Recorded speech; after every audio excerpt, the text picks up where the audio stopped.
அனைவருக்கும் வணக்கம். Welcome to குட்டி ஸ்டோரிஸ் பை ஹரி. இன்றைய பதிவில் நாம் பார்க்க இருப்பது, வீழ்வேன் என்று நினைத்தாயோ வீணாய் போன என் மகனே. இளமையில் எத்தனை கொடுமைகளை வேண்டுமானாலும் தாங்கிக் கொள்ளலாம். உடம்பில் இருக்கும் வலு மனதையும் தேற்றிவிடும். உடல் வலுவும் இல்லாமல் வயோதிகத்தில் வரும் துன்பம் போல கொடுமையான விஷயம் ஒன்றுமில்லை. ஆனால் என்ன செய்வது?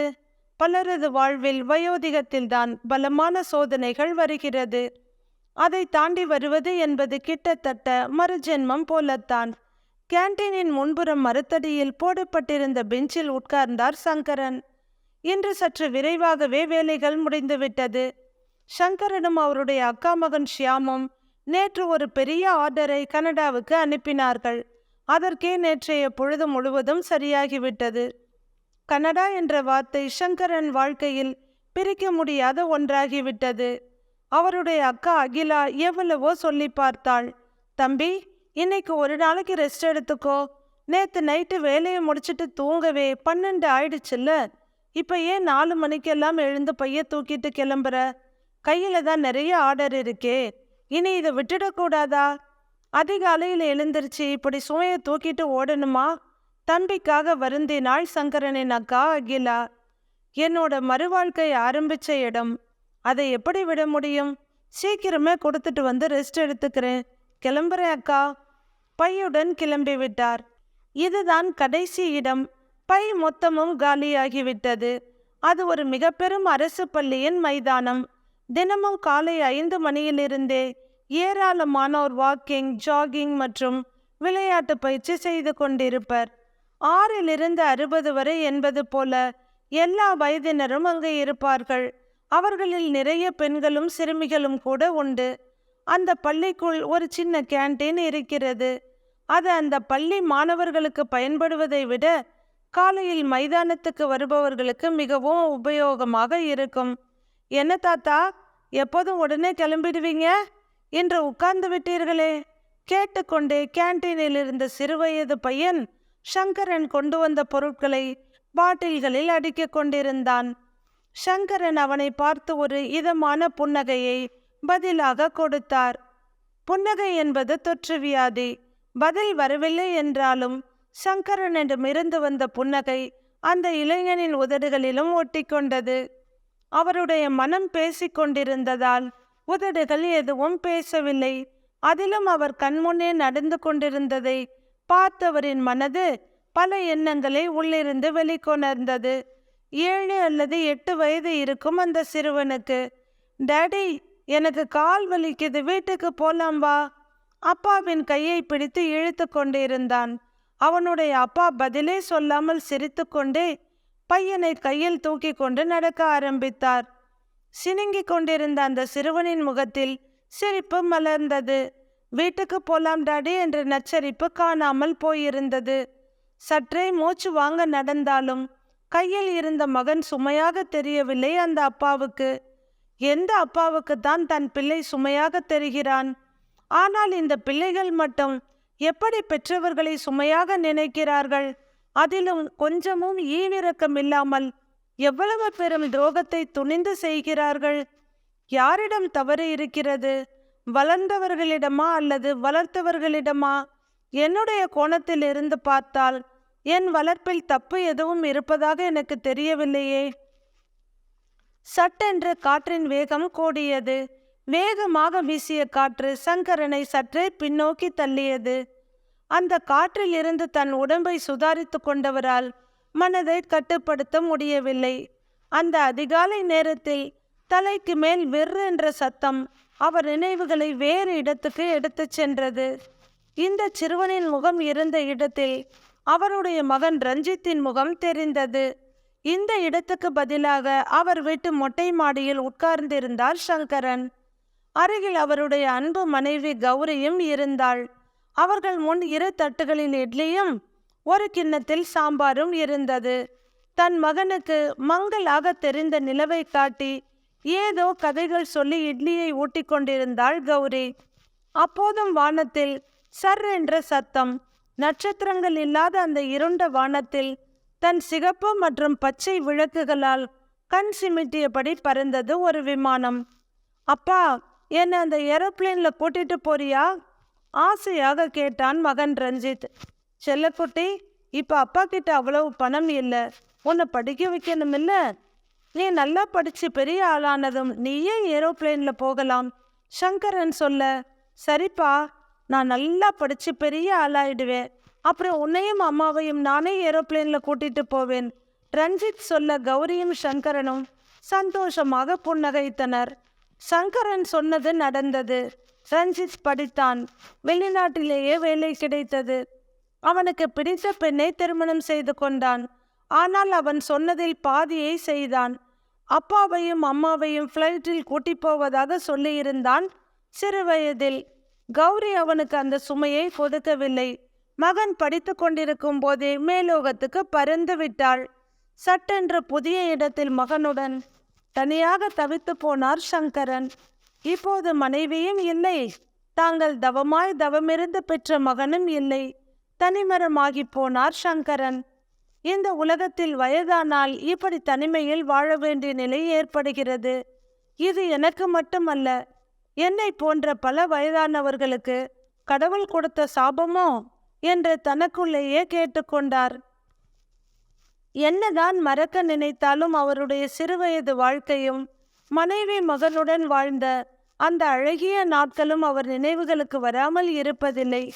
காற்றோடு கலந்து வந்து முகத்தில் பட்ட நேர்த்திவலைகள் சங்கரனுக்கு காவிரி தாயை நினைவுபடுத்தியது. காவிரி கரையில் இருந்த ஜீயபுரம் தான் அவருடைய சொந்த ஊர். ரோட்டை கடந்தால் காவிரிக்குள் இறங்கிவிடலாம். வீட்டுக்கும் காவிரி ஆற்றுக்குள் இடையே ஒரு 300 மீட்டர் தூரம் கூட இருக்காது. அவருடைய சிறுவயதிலிருந்தே அந்த கிராமத்தில் தான் வாழ்ந்து வந்தார். அந்த ஊரிலேயே பள்ளி படிப்பு, திருச்சியில் கல்லூரி வாழ்க்கை என முடித்தவர் எம்ப்ளாய்மெண்ட் எக்ஸ்சேஞ்சில் பதிவு செய்துவிட்டு கவர்மெண்டில் இருந்து வரும் அப்பாயின்மெண்ட் ஆர்டருக்காக காத்திராமல் ஒரு ஹோட்டலில் வேலைக்கு சேர்ந்து விட்டார். அதே ஊரை சேர்ந்த உறவினரின் பெண் கௌரியை அவருக்கு மனம் முடித்து வைத்தனர் அவருடைய பெற்றோர். அம்மா, அப்பா, மனைவி என்று வாழ்க்கை அழகாக போய்கொண்டிருந்தது. சங்கரன் கௌரி இருவருக்கும் திருமணமாகி மாதங்கள் பல ஓடிவிட்டன. அப்போதுதான் இன்னும் குழந்தை பற்றி எந்த தகவலும் இல்லையே என்ற எண்ணம் சங்கரனுக்குள்ளும் அவனுடைய அம்மா அப்பாவுக்குள்ளும் துளிர்விட்டது. அவர்களும் தன் பேரப்பிள்ளைகளை பார்ப்பதற்காக ஏங்கிக் கொண்டிருந்தனர். மாதங்கள் வருடங்களாகி போனது. கௌரியும் எத்தனையோ விரதங்களை மேற்கொண்டாள். நிறைய டாக்டர்களிடம் போனார்கள். நிறைய பரிகாரங்களை செய்தனர். கோவில் கண்ட இடத்தில் கும்பிட்டார்கள். குளம் கண்ட இடத்தில் குளித்தார்கள். ஆனால் பலன் எதுவும் இல்லாமல் காலம் வேகமாக போய்கொண்டிருந்தது. எத்தனை இருந்தாலும் இல்லாததை பற்றி நினைப்பதுதானே மனித இயல்பு. தன் மகனுக்கு பிள்ளை இல்லையே என்று எண்ணி எண்ணி ஏங்கிய சங்கரனின் பெற்றோர் இந்த உலகத்தை விட்டு கிளம்பிவிட்டனர். அவர்களின் விருப்பமும் ஏக்கமும் கௌரியின் வயிற்றில் கர்ப்பமாக மாறியது. விடாத வாந்தி எடுத்து கொண்டிருந்த மனைவியை டாக்டரிடம் அழைத்துச் சென்றார் சங்கரன். பரிசோதித்த டாக்டர், உங்கள் மனைவி கர்ப்பமாக இருக்கிறாள் என்ற வார்த்தையை சொல்லி சங்கரனின் மேல் பூமழையை பொழிய வைத்தார். அம்மா அப்பாவை இழந்த துக்கத்தில் மூழ்கி போயிருந்த இருவரின் மனமும் பல நாட்களுக்கு பிறகு அளவு கடந்த மகிழ்ச்சியில் துள்ளியது. சில மாதங்களுக்கு பிறகு இருவருக்கும் ஒரு அழகிய ஆண் குழந்தை பிறந்தது. தங்கள் மகனுக்கு ரஞ்சித் என்று பெயர் சூட்டி மகிழ்ந்தனர் இருவரும். என்னங்க, நாம தவமிருந்து பெத்த பிள்ளை. இவனை கண்ணும் கருத்துமா வளர்த்து பெரிய ஆளாக்கணும். இவனுக்கு எல்லா சந்தோஷத்தையும் குறைவில்லாம கொடுக்கணும் சொன்ன கௌரி அதை செயலிலும் செய்தாள். தன் பிள்ளையே தங்கள் உலகம் என்ற இருவரும் பல கனவுகளோடு வாழ ஆரம்பித்தனர். ரஞ்சித் 8ஆம் வகுப்பு முடிக்கும் சமயம் சங்கரனுக்கு அவர் வேலை செய்த இடத்திலிருந்து அந்த செய்தி வந்தது. வேலையில் திறம்பட இருந்த சங்கரனுக்கு புதிதாக திறந்த கிளையில் பதவி உயர்வுடன் வேலை கொடுத்து சென்னைக்கு அனுப்ப முடிவு செய்திருந்தது அவருடைய நிர்வாகம். சங்கரன் தான் பெற்றோருடன் வசித்து வந்த அந்த பெரிய வீடு மற்றும் தங்கள் தோட்டம் எல்லாவற்றையும் விற்று சென்னையில் ஒரு சிறிய வீட்டை வாங்கி கொண்டு மகன் மனைவியுடன் இங்கு வந்துவிட்டார். தலைவலியால் அவதிப்பட்டு கொண்டிருந்த கௌரி வந்த சில ஆண்டுகளிலேயே இரத்த குழாய் வெடித்து இறந்து போய்விட்டாள். சங்கரன் ஒற்றை ஆளாக நின்று தன் மனைவியின் கடமையையும் செய்து பெற்ற பிள்ளையை படிக்க வைத்து ஆளாக்கினார். கல்லூரி படிப்பை முடித்த ரஞ்சித் மேலும் படிக்க வெளிநாடு சென்றான். அங்கு பல்கலைக்கழகத்தில் அவனது படிப்பு பிரகாசமாக இருந்தது. அதன் காரணமாக அவனுக்கு அங்கேயே நல்ல வேலையும் கிடைத்தது. அங்கே உடன் வேலை செய்த இந்திய பெண் ரேஷ்மாவை திருமணம் செய்து கொண்டான். தன்னை வளர்த்து ஆளாக்கிய தந்தையை கொஞ்சம் கொஞ்சமாக மறக்க ஆரம்பித்தான். எப்போதாவது ஞாபகம் வரும்போது கைபேசியில் அழைப்பான். இப்போது இந்த பெரிய நகரத்தில் சங்கரன் தனியாக இருந்தார். மனதும் உடலும் சோர்ந்து போனதில் அவருடைய வேலையையும் விட்டுவிட்டார். பசித்தால் ஏதோ சாப்பிடுவது, இல்லை என்றால் அறைக்குள் முடங்கி கிடப்பது என்று போய்கொண்டிருந்தது அவருடைய வாழ்க்கை. எத்தனை நாட்களுக்கு இப்படியே முடங்கி கிடப்பது? வெளி உலகம் என்று ஒன்று இருப்பதே மறந்து போய்விடும் போல இருக்கிறது. வாக்கிங் போகலாம் என்று கிளம்பியவரின் அலைபேசி அழைத்தது. ஆச்சரியமும் மகிழ்ச்சியும் தலை தூக்க செல்லை ஆன் செய்து காதில் வைத்தார். மறுபக்கத்தில் இருந்து ஒரு குரல், அப்பா, நான் ரஞ்சித் பேசுறேன் என்றது. சொல்லுடா கண்ணா, எப்படி இருக்க? குழந்தைங்க எப்படி இருக்காங்க? மருமக எப்படி இருக்கா? வேலையெல்லாம் எப்படி போயிட்டு இருக்கு? உணர்ச்சி பெருக்கில் கடகடவென்று கேள்விகளை அடுக்கினார் சங்கரன். அப்பா, நாங்க எல்லோரும் நல்லா இருக்கோம். நீங்க எப்படி இருக்கீங்க? உங்க உடம்பு எப்படி இருக்கு? ஆர்வமாக கேட்டான் ரஞ்சித். உடம்பெல்லாம் நல்லா தாண்டா இருக்கு. வயசானா சின்ன சின்ன உபத்திரவங்கள் வருவதுதான். என்னை பத்தி விடு. என் வாழ்க்கை எப்படியோ போய்கிட்டு இருக்கு. நீங்க எல்லாம் நல்லா இருக்கீங்களா? அதுவே எனக்கு ரொம்ப சந்தோஷம். என்ன விஷயம் ரஞ்சித்? ரொம்ப நாளா போனே வரல, திடீர்னு கூப்பிட்டு இருக்கியே கேட்டார் சங்கரன். அப்பா, வேலை, வீடு, குழந்தைங்கன்னு எதையும் நினைக்கிற அளவுக்கு கூட நேரம் இல்லப்பா. எதையும் யோசிக்க கூட நேரம் இல்லாம இருந்தது. உனக்கு கூப்பிடணும்னு ரொம்ப நாளா நினைச்சுக்கிட்டே இருந்தேன். ஆஃபீஸில் ரொம்ப வேலை ஜாஸ்தி, நேரமே கிடைக்கல. என்னடா பண்றது? வாழ்க்கையில் சுமைகள் கூடும்போது பொறுப்புகளும் அதிகமாகும். எல்லோருக்கும் அப்படித்தான். வேலைன்னு வரும்போது கொஞ்சம் குடும்பத்தை ஒதுக்கி வைக்க வேண்டியதா இருக்கும். எனக்கு புரியுது, நீ வருத்தப்படாத என்றார் சங்கரன். அப்பா, நான் உங்ககிட்ட ஒரு விஷயம் பேசணும். எதுவும் தப்பா நினைச்சிக்க மாட்டீங்களே கேட்டான் ரஞ்சித். நீ என் மகன், என்கிட்ட என்ன வேணும்னாலும் கேட்கிற உரிமை உனக்கு இருக்கு. இதுல என்ன தப்பா நினைக்க போறேன்? சொல்லுடா கண்ணா என்றார் சங்கரன். அப்பா, நீங்க அங்க தனியா இருக்கீங்க. இப்ப வயசாயிட்டு இருக்கு. அதனால உங்களுக்கு உடல்நலம் வேற சரியா இல்லை. எனக்கும் உங்களை வந்து பார்க்கணும்னு ரொம்ப ஆசைதான். ஆனா என்னால அடிக்கடி இந்தியாவுக்கு வர முடியல. இதெல்லாம் உங்களுக்கே நல்லா தெரியும். உங்களுக்கு சரின்னு பட்டா நீங்களும் என் கூட கனடாவுக்கே வந்துடுங்க. இங்க உங்க பேர குழந்தைங்க 2 பேரும் உங்க கூடவே இருப்பாங்க. நீங்களும் அவங்க கூட ரொம்ப சந்தோஷமா இருக்கலாம். உங்க நேரமும் நல்லபடியா போகும். நானும் உங்களை பத்தி எந்த கவலையும் இல்லாம நிம்மதியா என் வேலையை பார்ப்பேன். உங்களுக்கு என்னப்பா தோணுது கேட்டான் ரஞ்சித். தன் மகன் சொன்னதை கேட்ட சங்கரனின் மனம் மகிழ்ச்சியில் திளைத்தது. வேலையிலிருந்து ஓய்வு பெற்று 2 ஆண்டுகளுக்கு மேலாகிவிட்டது. ஒரு நாள் இப்படியே தனிமையில் யாருக்கும் தெரியாமல் என் இறுதி மூச்சு என்னை விட்டு போய்விடலாம். என் மகனால் பார்க்க கூட முடியாமல் போக வாய்ப்பு உள்ளது. இனி எத்தனை காலமோ? மகனுடன் போய்விட்டால் அவன் மடியிலேயே நம் கடைசி நிமிடங்களை கழித்து விடலாம். இனி நமக்கு வாழ்க்கையில் அவனை தவிர வேறு என்ன இருக்கிறது? மனது வேகமாக வேலை செய்தது. சரி மகனே என்று சம்மதம் சொன்னது அவருடைய வாய். அப்பா, இனி நாம் இங்கேயே செட்டில் ஆகிடலாம். இந்தியாவுக்கு போக வேண்டாம். அதனால அந்த வீடு இனிமே நமக்கு தேவைப்படாது. வீட்டை விற்றுவிடலாம் என்றான் ரஞ்சித். தன் மகன் வீட்டை விற்க சொல்வதை கேட்டு சற்றே சங்கடப்பட்டார் சங்கரன். ஏனெனில் இந்த வீட்டில் அவரது மனைவி இல்லாவிட்டாலும் அவளுடைய இனிமையான நினைவுகள் இருந்தன. வீட்டில் உள்ள ஒவ்வொரு பொருட்களையும் அவள் கைகளால் எடுத்து வைத்திருக்கிறாள். ஒவ்வொன்றையும் பார்த்து பார்த்து செய்திருக்கிறாள். இருந்தாலும் இனி தன் மகன் தானே தனக்கு எல்லாம். அவனை விட்டால் வேறு யார்? இந்த உலகத்தில் இல்லாத ஒருவருக்காக வருந்தி தனியாய் தவிப்பதை விட மகனுடன் சென்று விடுவதே மேல் எண்ணி அவர் தனக்கு தெரிந்தவர்கள் நண்பர்கள் மூலமாக வீட்டை விற்க ஏற்பாடு செய்தார். நகரத்தில் எவ்வளவு அருமையான இடத்தில் வீடு கிடைக்கிறது என்றால் சும்மாவா? உடனே நல்ல விலைக்கு விற்று போனது சங்கரனின் வீடு. அந்த வீட்டில் 1 மாதம் மட்டும் குடியிருக்க வீட்டை வாங்கியவரிடம் அனுமதி பெற்று கொண்டார் சங்கரன். வீட்டை விற்ற 25ஆம் நாள் ரஞ்சித் இந்தியாவுக்கு வந்தான். வந்த மறுநாளே அப்பாவை கடைக்கு அழைத்து சென்று அவருக்கென்று ஒரு ஸ்வெட்டரை வாங்கினான். சில காரணங்களை சொல்லி அப்பாவின் கணக்கில் இருந்த மொத்த பணத்தையும் தன் வங்கி கணக்கு மாற்றிக்கொண்டான். அன்று மாலையே குறித்த நேரத்தில் இருவரும் விமான நிலையம் வந்து இறங்கினர். அப்பா, நீங்கள் இந்த சோஃபாவில் உட்காருங்கள். கிளம்புவதற்கு முன்பு சில கிளியரன்ஸ் வேலைகளை முடிக்க வேண்டும். அதற்கு சில மணி நேரம் தேவைப்படும். விமானம் புறப்படுவதற்கு முன்பு அவற்றை எல்லாம் முடித்துவிட்டு வந்து உங்களை அழைத்து செல்கிறேன். அதுவரை இங்கேயே உட்கார்ந்திருங்கள். தன்னுடைய பையையும் அப்பாவின் பையையும் அவரிடம் கொடுத்துவிட்டு சென்றான். பைகளை எடுத்து தன் அருகில் வைத்து கொண்டவர் அப்படியே அதன் மேல் சாய்ந்து கொண்டார்.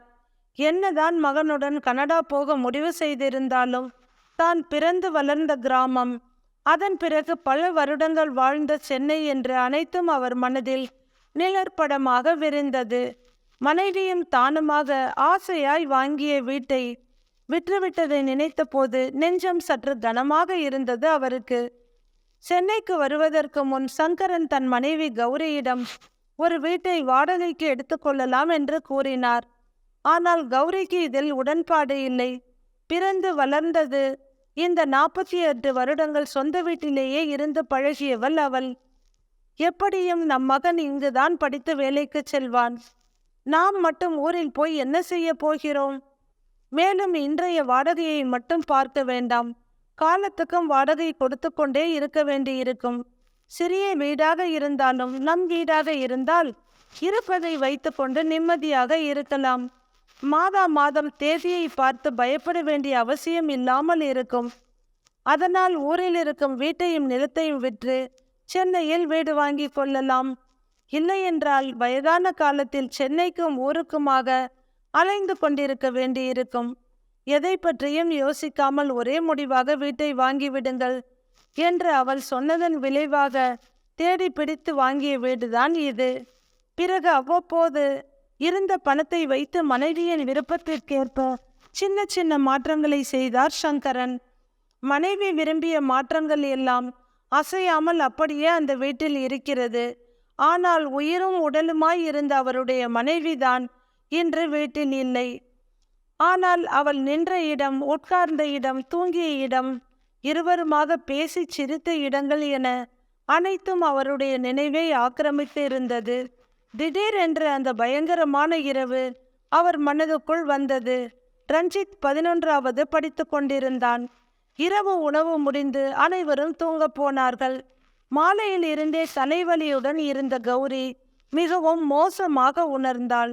சங்கரன் எவ்வளவோ வற்புறுத்தியும், இல்லைங்க, எப்பவும் வர்ற தலைவலி தானே, ஒரு மாத்திரையை போட்டுக்கிட்டு தூங்கினா சரியா போயிடும், பிடிவாதமாக படுத்து விட்டாள். படுத்த சற்று நேரத்துக்கெல்லாம் தாங்க முடியாத தலைவலியில் மனைவி அவஸ்தைப்பட உடனே அவளை அழைத்து கொண்டு ஆஸ்பத்திரிக்கு வந்துவிட்டனர் சங்கரனும் ரஞ்சித்தும்.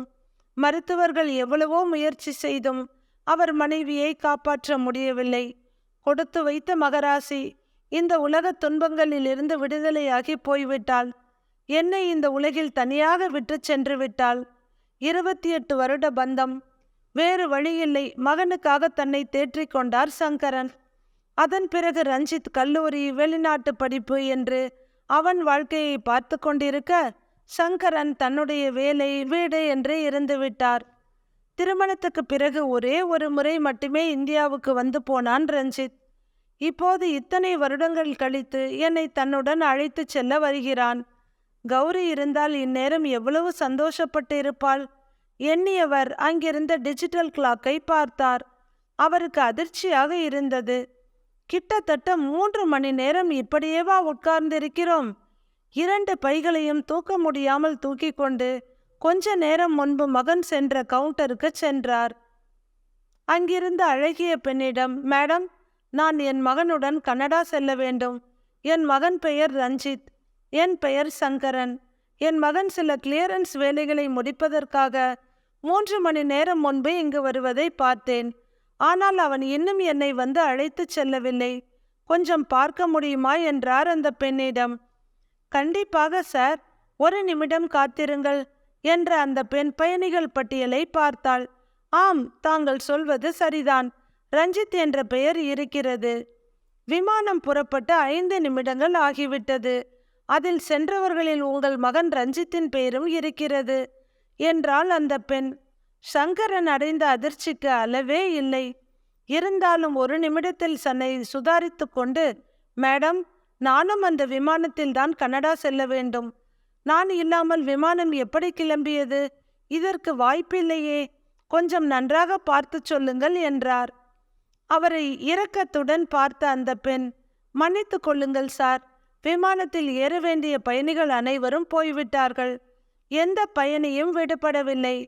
அப்படி யாராவது வரவில்லை என்றால் எங்கள் தரப்பிலிருந்து அறிவிப்பு வந்திருக்கும் என்று அந்த பெண் கூறியதும் சங்கரன் கண்களில் இருந்து கண்ணீர் கடகடவென்று வழிய ஆரம்பித்தது. என்ன, என் பெயரே இல்லையா? அப்படியானால் அவன் எனக்கு டிக்கெட் எடுக்கவே இல்லையா? எப்பேற்பட்ட துரோகம் இது? உடல் தடதடவென்று நடுங்க அவர் அப்படியே தரையில் உட்கார்ந்து விட்டார். அங்கிருந்து அனைவரும் ஓடி வந்து அவரை எழுப்பி அங்கிருந்த சோஃபாவில் உட்கார வைத்து குடிக்க கொஞ்சம் தண்ணீர் கொடுத்தனர். ஒரு அரை மணி நேரம் ஓடியிருக்கும். உடலும் மனதும் லேசாக சுயநினைவுக்கு வர ஆரம்பித்தது. மனதுக்குள் 1000 கேள்விகள். என் மகன் இவ்வளவு மோசமானவனா? அவனுடைய நல்வாழ்வுக்காக நாங்கள் இருவரும் எவ்வளவு கஷ்டப்பட்டோம். எங்கள் முதுமைக்காக வேண்டுமென்று எதையும் ஒதுக்கிக் கொள்ளவில்லை. எந்த விதமான ஆசாபாசத்திற்கும் ஆடம்பரத்திற்கும் இடம் கொடுக்காமல் சம்பாதித்த அனைத்தையும் அவன் படிப்புக்கும் வளர்ப்புக்கும் தானே உபயோகப்படுத்தினோம். அவனுடைய சந்தோஷத்திற்காக என்னுடைய தகுதிக்கு மீறி அவனுக்கு என்னவெல்லாம் செய்தேன். அவன் கேட்கும் முன்பே அவனுடைய தேவை அறிந்து வாங்கி கொடுத்திருக்கிறேனே. 100 ரூபாய் கேட்டபோது 200 கையில் கொடுத்திருக்கிறேனே. அவன் வெளிநாடு சென்று படிக்க ஆசைப்பட்ட போது கையில் பணம் இல்லாவிட்டாலும் கௌரவத்தை விட்டு எத்தனை பேரிடம் கையேந்தினேன். அவனுடைய ஆசையை நிறைவேற்ற வேண்டும் என்பதை தவிர என் மனதில் வேறு எந்த ஆசையும் இல்லையே. அதற்காக என் உடன் பிறந்த ஒரே சகோதரி அகிலாவிடம் சென்று பணம் கேட்டேன். உதவி செய்ய மறுத்த அக்காவிடம் பேச்சுவார்த்தையே நிறுத்தி கொண்டேனே. அதிலும் அன்று அவள் சொன்ன வார்த்தை என்னை தீயாய் சுட்டது. வெளிநாட்டுக்கு சென்று பணம் கட்டி ஏன் படிக்க வேண்டும்? ஸ்காலர்ஷிப் மெரிட் என்று போனால் பரவாயில்லை. இருப்பதையெல்லாம் வழித்து கொடுத்து கடனை வாங்கி அவனை எதற்காக வெளிநாட்டுக்கு அனுப்புகிறாய் என்று கேட்ட அக்கா அன்று எதிரியாக தெரிந்தாலே. அன்று அவள் மேல் எவ்வளவு கோபம் வந்தது. பணம் கொடுக்காவிட்டாலும் என் மகனின் மேல் எவ்வளவு பொறாமை இவளுக்கு என்று தானே தோன்றியது. இனி அவள் முகத்திலேயே விழிக்கக்கூடாது என்றுதான், அவளிடம் பேசக்கூடாது என்ற முடிவுடன் தான் படியிறங்கி வந்தேன். தாயை போல என்னை பார்த்து கொண்ட என் சகோதரியின் வார்த்தை அன்று எவ்வளவு கசப்பாக இருந்தது. ஆனால் இப்போது நினைத்து பார்க்கும்போது அக்கா சொன்னது சரிதான் என்று தோன்றுகிறது. திறமையில்லாத ஒருத்தனுக்காக எதற்காக கடன் வாங்கி ஒன்றை செய்ய வேண்டும் என்று தானே கேட்டாள். அந்த கடனை முடித்து வெளியில் வருவதற்குள் தான் பட்ட பாடு. என் மகனுக்காக அன்று என்னுடைய ஒரே உறவான சகோதரியையும் அவள் குடும்பத்தையும் வெறுத்து ஒதுக்கினேன். இன்று அதே மகன் என்னை ஏமாற்றி விட்டான். கட்டிய மனைவி விட்டுவிட்டு போய்விட்டாள். பெற்ற பிள்ளை தெருவில் விட்டுவிட்டான். இருந்த உண்மையான ஒரே உறவையும் வலுவில் வெறுத்து ஒதுக்கி வைத்து விட்டேன். சில மணி நேரங்களில் அனாதையாக முடியும் என்றால் அதற்கு நான் தான் மிகச்சிறந்த உதாரணம். இனி என்ன செய்வது? இந்த உலகில் எனக்கு என்று இருக்கும் ஒரே உறவு என்னுடைய சகோதரிதான். அவளை விட்டால் வேறு வழி இல்லை. ஆனால் எந்த முகத்தை வைத்துக்கொண்டு அவளிடம் செல்வது? சூறாவளியில் சிக்கிய காகிதமாய் இருந்தது அவர் நிலை. அருகில் யாரோ நிற்பதைக் கண்டு பாறாங்கல்லாய் கனத்த தலையை நிமிர்த்தி பார்த்தார். அங்கு நின்றிருந்த காவலர், ஐயா, நீங்கள் யார்? எங்கு செல்ல வேண்டும்? நீண்ட நேரமாக இங்கேயே உட்கார்ந்து கொண்டிருக்கிறீர்கள். நான் தங்களுக்கு உதவலாமா என்று கேட்டார். மகனே, நான் எங்கே போவேன்? எனக்கென்று இந்த உலகத்தில் எந்த இடமும் இல்லை. நான் என் மகனுடன் கனடா செல்ல புறப்பட்டு வந்தேன். ஆனால் அவன் என்னை விட்டு போய்விட்டான். இப்போது என் விதி என்னை எங்கே கொண்டு செல்லும் என்றே தெரியவில்லை என்று சொல்லிவிட்டு விமான நிலையத்தை விட்டு வெளியே வந்தார். ஆண்டவா, என்ன ஒரு மோசமான சூழ்நிலை! இப்படி ஒரு நிலை வரும் என்று நேற்று யாராவது சொல்லியிருந்தால் துளி கூட நம்பியிருக்க மாட்டேன். எங்கே போவேன்? யாரிடம் உதவி கேட்பேன்? இப்படி எதுவும் இல்லாமல் அனாதையாக என்னை தெருவில் நிறுத்திவிட்டானே! சற்று நேரம் ஓய்ந்திருந்த கண்ணீர் மறுபடியும் வழிய ஆரம்பித்தது. இருந்த ஒரே வீடும் இப்போது இல்லை. அக்கா வீட்டுக்கு போகலாமா? என்ன சொல்வாய்? ஒருவேளை அக்கா கூட உடன் பிறந்த தம்பி என்று என்னை மன்னிக்கலாம். ஆனால் அவள் கணவர், இத்தனை வருடங்களாக இல்லாத உன் தம்பி திடீரென்று எதற்கு வந்தான் என்று கேட்பாரோ? வேறு வழி இல்லை. என் அக்கா என்னுடைய அம்மாவை போன்றவள். கண்டிப்பாக நான் செய்த தவறை மன்னிப்பாள். எனக்காக தன் கணவரிடமும் குழந்தைகளிடமும் பேசுவாள். சில நாட்கள் அங்கிருந்தபடி அடுத்து என்ன செய்வது என்று யோசிக்கலாம். ஒரு முறை நேரில் சென்று பார்க்கலாம். கண்ணீரை துடைத்து கொண்டவர் பெருமூச்சுடன் பைகளை கையில் எடுத்தார். திடீரென்று அவர் கரத்தை யாரோ பற்றினார்கள். திகைத்து போய் திரும்பி பார்க்க அவருடைய அக்கா மகன் ஷியாம் நின்று கொண்டிருந்தான். அவரால் தன் கண்களையே நம்ப முடியவில்லை. யாரை பற்றி நினைத்து கொண்டிருந்தோமோ அந்த அக்காவின் மகனே இப்போது அருகில் நிற்கிறான். ஆமாம், இவன் எங்கே வந்தான்? நிமிர்ந்தவரின் பார்வையை புரிந்து கொண்டான் ஷியாம். மாமா, நான் ஒரு நண்பரை அனுப்பி வைப்பதற்காக வந்தேன். நீங்கள் எங்கே இங்கே என்று கேட்க அவருக்கு பேச்சு வரவில்லை. விம்மலுடன் ஒரு அழுகைதான் வெளிப்பட்டது. அதற்கு மேல் எதுவும் பேசாத ஷியாம் அவர் கையில் இருந்த பைகளை வாங்கி கொண்டு அவரை தன் காருக்கு அழைத்துச் சென்றான். முன்பக்க சீட்டில் உட்கார வைத்தவன் டிரைவிங் சீட்டுக்கு வந்து வண்டியை எடுத்தான். ஷியாமும் வெளிநாட்டில் படித்தவன்தான். ஆனால் பணம் கட்டி அல்ல. ஸ்காலர்ஷிப்பில் அமெரிக்கா சென்று படித்தவன் இப்போது இங்கேயே வேலை பார்க்கிறான். தன் அம்மா, அப்பா, மனைவி, குழந்தைகளுடன் வசிக்கிறான்.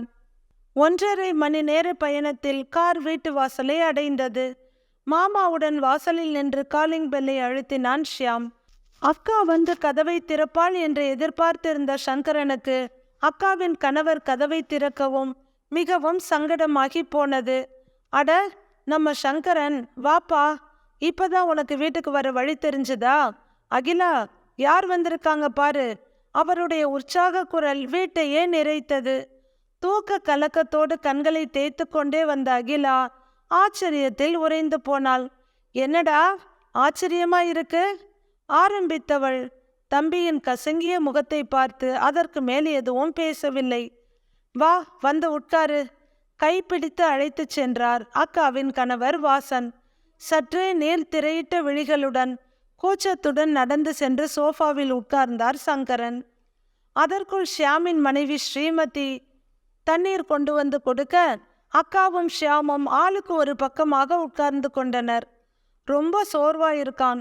அம்மா ஸ்ரீமதி, சங்கரனுக்கு முதல்ல சாப்பாடு எடுத்து வைமா என்றவர், அகிலா, உன் தம்பிக்கிட்ட அப்புறம் பேசிக்கோ, முதல்ல கூட்டிட்டு போய் சாப்பிட வை என்றார். அகிலாவின் கணவர் வாசன் சங்கரனின் தாய்மாமன் மகன். இருவருக்கும் பல வயது வித்தியாசம். சிறு வயதிலிருந்தே சங்கரனை வாடா போடா என்றுதான் அழைப்பார் வாசன். அதே அன்பும் உரிமையும் இன்றும் அவர் வார்த்தைகளில் குறையாமல் இருந்தது. சங்கரனுக்கு மிகவும் நெகிழ்வாக இருந்தது. அக்காவுடன் டைனிங் டேபிளை நோக்கி சென்ற சங்கரன் மனதில் எங்கெங்கோ அலைந்து வீடு வந்து சேர்ந்த நிம்மதி. ஆனால் கூடவே ஒரு பயம், இது எத்தனை நாளைக்கோ என்று. சாப்பிட்டு எழுந்தபோதுதான் எவ்வளவு சோர்ந்து போய் இருக்கிறோம் என்பது தெரிந்தது சங்கரனுக்கு. அதற்குள் பைகளை உள்ளே கொண்டு வந்த ஷியாம் தன் அம்மா அப்பாவின் பக்கத்து அறையில் அதை வைத்தான். அக்கா என்று ஆரம்பித்த சங்கரனை, என் தூக்கத்தையும் கெடுத்துட்ட, போய் கொஞ்ச நேரம் நல்லா தூங்கி எந்திரி, அப்புறம் பேசிக்கலாம், தள்ளாத குறையாக அனுப்பி வைத்தார் அகிலா. மாலை 5 மணிக்கு எழுந்து வெளியே வந்தார் சங்கரன். முகமும் மனதும் சற்று தெளிந்திருந்தாலும் உள்ளுக்குள் இருந்த எதிர்கால பயம் மட்டும் குறையாமல் இருந்தது. ஹாலில் அனைவரும் கூடியிருக்க இதற்கு மேல் தாங்காது என்பது போல அனைத்தையும் கொட்டி முடித்து விட்டார். குலுங்கி குலுங்கி அழுது கொண்டிருந்தவரின் முதுகை ஆதரவாய் தடவியது அகிலாவின் கை. அருகில் வந்து அமர்ந்த வாசனும் சங்கரனின் கையை பிடித்து கொள்ள அம்மா அப்பாவின் அரவணைப்புக்குள் இருப்பது போல இருந்தது அவருக்கு. முதலில் பேசியது வாசன்தான். விடு சங்கரா, என்ன இருந்தாலும் இவ்வளோ பெரிய தப்பா அவன் பண்ணி இருக்கக்கூடாது. அவன் விருப்பம் அதுதான்னா நாம என்ன செய்ய முடியும்? எப்படியோ நல்லா இருந்தா சரி. என்னைக்கா இருந்தாலும் அவன் தப்ப உணர கடவுள் ஒரு சந்தர்ப்பம் கொடுப்பார். நீ இதையெல்லாம் நினைச்சு மனசொடிஞ்சு போகாத. நாங்க இருக்கோம். நீ எதை பத்தியும் யோசிக்காத. போ, போய் முகம் கழுவிட்டு வா. காஃபி குடிச்சிட்டு ஒரு வாக் போயிட்டு வரலாம் என்றார் வாசன். ஆமாம் தம்பி, மாமா சொல்றதுதான் சரி. அவன் தப்ப உணர்ற காலம் கண்டிப்பா வரும். அதுவரை நீ பொறுமையா இரு. ஷியாமோட பிள்ளைங்க இருக்காங்க, நாங்க இருக்கோம். நடந்ததை மறந்துட்டு சந்தோஷமா இருக்கிறத பாரு என்ற அகிலா எழுந்து சென்று அனைவருக்கும் காஃபி எடுத்து வந்தார். வீட்டில் அனைவரும் இயல்பாகவும் நன்றாகவும் இருந்தார்கள். அவருக்காக தனி அறை கொடுத்தார்கள். குழந்தையைப் போல கவனித்து கொண்டார்கள். இருந்தாலும் சங்கரனுக்கு மனது உறுத்தி கொண்டே இருந்தது. அக்கா, நான் வேலை செஞ்ச ஹோட்டல் வரலும் போயிட்டு வரேன். கிளம்பியவர் ஹோட்டலுக்கு வந்துவிட்டார். அன்புடன் வரவேற்ற மேனேஜரிடம் ஏதாவது வேலை இருக்குமா என்று கேட்க நினைத்தார். அதற்குள் அவருடன் வேலை செய்த செல்வம் வியர்வையை துடைத்து கொண்டு வேகமாக உள்ளே நுழைந்தார். அவர் இந்த ஹோட்டலில் ஸ்வீட் அண்ட் ஸ்நாக்ஸ் பிரிவில் வேலை பார்ப்பவர். ஷங்கர், எனக்கு அவசரமா ஒரு வெளி வேலை இருக்கு. முடிச்சிட்டு அரை மணி நேரத்துல வந்துடுறேன். வந்ததும் உங்களை பார்க்குறேன். நீங்க உள்ள போய் சாப்பிடுங்க சொன்ன மேனேஜர் வெளியே கிளம்பினார். செல்வத்திடம் பேசலாம் என்று திரும்ப அவரும் விற்பனையில் படு பிஸியாக இருந்தார். என்னப்பா, நிற்க கூட நேரம் இல்லையா கேட்ட சங்கரனிடம், எல்லாம் உன் வேலை தான். உன்னுடைய ஐடியா தான் இப்போ கொடிகட்டி பறக்குது. ஹோட்டல்ல உணவு வியாபாரத்தை விட இந்த ஏரியாவில் வரும் வருமானம் தான் அதிகமாக இருக்கு என்ற செல்வத்தை புரியாமல் பார்த்தார் சங்கரன். என்ன ஒன்றும் புரியலையா? நீ ஆரம்பிச்சு வச்சுட்டு போன சிறுதானிய ஸ்நாக்ஸ் ஸ்வீட்ஸ் தான் இப்போ பயங்கர பிஸியாக போயிட்டு இருக்கு. நீ இங்கே சொல்லி கொடுத்த ரெசிபியில தனியாக ஒரு கடையை போட்டிருந்தா நீயே கோடீஸ்வரன் ஆகி இருப்ப. அசால்ட்டாக ஐடியாவை தூக்கி வீசி விட்டு சென்றார் செல்வம். சங்கரனின் கண்கள் ஒரு நிமிடம் பளிச்சிட்டாலும், இது என்ன சாதாரண விஷயமா? செய்வதற்கு இடம் வேண்டும், வாங்குவதற்கு ஆட்களை பார்க்க வேண்டும், பொருட்களை வாங்க மூலதனம் வேண்டுமே. நினைக்கும் போதே கண்ணை கட்டி கொண்டு வந்தது சங்கரனுக்கு. வீட்டுக்கு வந்து விட்டார் சங்கரன். மாலை வாக்கிங் போகும்போது தன் அக்கா கணவரிடம் ஹோட்டலில் நடந்ததை சொல்ல அவரும் உற்சாகமாகிவிட்டார். ஏன் சங்கரா, நம்ம வீட்டில் என்ன இடமா இல்லை? உன் அக்காவோட கைப்பக்குவம் என்ன கம்மியாவா இருக்கு? வீட்டில் வேலைக்கு ஒரு பொண்ணு வேற இருக்கா. முதல்ல மார்க்கெட்டிங் ஏரியாவை பாரு. அது உனக்கு பிடிப்பட்டதுன்னா தாராளமா செய். உனக்கும் பொழுது போன மாதிரி இருக்கும். ஊக்கமளித்தார் வாசன். உற்சாகமாக இருந்தது சங்கரனுக்கு. வாக்கிங் முடிந்து திரும்பும் போது அங்கிருந்த சின்ன கடையில் சில எள் உருண்டைகளை வாங்கினார். ஒன்றை தான் எடுத்துக்கொண்டு இன்னொன்றை சங்கரனிடம் கொடுத்தார். வீதியை வீட்டுக்கு வந்ததும் பேரப்பிள்ளைகளிடம் கொடுத்தார் வாசன். மறுநாள் காலை மிகுந்த ஆர்வத்துடன் வெளியே கிளம்பிய சங்கரன் மாலைக்குள் குறிப்பிட்டு சொல்லும் அளவுக்கு ஆர்டர்களை எடுத்து கொண்டு வந்தார். நடந்ததை அக்கா கணவரிடம் சொல்ல, வாக்கிங் முடித்து வீட்டுக்கு வந்தவுடன் கையில் 5000 ரூபாய் பணத்தை கொண்டு வந்து வைத்தார் வாசன். வேண்டாம் மாமா, நான் வெளியில புரட்டிக்கிறேன் சங்கரன் சொல்ல, அப்ப எங்களை விட மற்றவங்க உனக்கு பெருசா போயிட்டாங்களா? கேட்ட வாசனிடம் சொல்வதற்கு எந்த பதிலும் இல்லை சங்கரனிடம். இதோ தொழில் தொடங்கி 1 வருடமாக போகிறது. ஷியாம் எல்லா விதத்திலும் உதவி செய்கிறான். வீட்டில் அக்காவின் மேற்பார்வையில் சிறுதானிய இனிப்புகளும் கார வகைகளும் தயாராகி கொண்டிருக்கிறது. சங்கரன், அகிலா, வேலைக்கார பெண் என்று ஆரம்பித்த தொழில் இன்று 20 பேர் வேலை செய்யும் அளவிற்கு உயர்ந்து விட்டது. இதுவரை சின்ன சின்னதாய் வெளிநாட்டுக்கு போய்கொண்டிருந்த ஆர்டர்கள் இப்போது பெரிய அளவில் போகத் தொடங்கி இருக்கிறது. 1 வருடம் 2 வருடமாக மாறியது. ஒரு புறம் தெம்பாக இருந்தாலும் மனதில் ஏதோ ஒரு மூளைக்குள் மகன் செய்த துரோகம் தொண்டையில் சிக்கிய மீன் முள்ளாய் குத்திக்கொண்டே இருந்தது சங்கரனுக்கு. வழக்கமாக தான் சப்ளை செய்யும் கடைகளுக்கு கொடுத்துவிட்டு வீட்டுக்கு திரும்பினார் சங்கரன். வாசலில் பிச்சைக்காரனை போல நின்று கொண்டிருந்தவனை பார்த்ததும் அவருடைய உடல் தானாக நடுங்கத் தொடங்கியது. நன்றாக நிமிர்ந்து பார்க்க முயன்றார். அதற்குள் அவருடைய காலடியில் நெடுஞ்சான் கிடையாக விழுந்தான் அவருடைய அருந்தவ புதல்வன் ரஞ்சித். தூக்கச் சொல்லி மனம் சொன்னாலும் கை செயல்பட மறுத்தது சங்கரனுக்கு. வெளியே வந்த அகிலா, எழுந்திருடா ரஞ்சித், இன்னும் எத்தனை நேரம் காலில் விழுந்து கிடக்க போற? நீ பண்ணின காரியத்துக்கு அவன் உன்னை எப்படி மன்னிப்பான்? எழுந்திரு என்றார்.